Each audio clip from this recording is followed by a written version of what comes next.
મા બાપને પીડા ન દો, એને દુઃખ ના આપો, એને સુખ આપો. જે માએ જે પિતાએ થરથરથી જાંગે જન્મ લીધા છે બાપ, એને રાજી કરો. છેલ્લો અગ્નિ સંસ્કાર એવા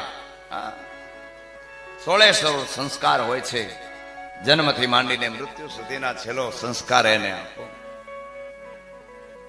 સેવાથી રાજી કરી અને વળાવો. એ શિવની સેવા છે. ગુરુના ચરણમાં 68 તીર્થ છે. કથા એ કહેવા માંગે એમ મા બાપના ચરણમાં પણ 68, એને વારે મા બાપના ચરણમાં પણ 68 તીર્થ છે. એને વારે ન ચડાવો. જગત વારે ન ચડાવે. તમારા માધ્યમથી આખા જગતને આ સંદેશો જાય. કેટલાય મા બાપને એના બાળકો જો સમજી જાય આ આખ્યાન સાંભળીને, અને જો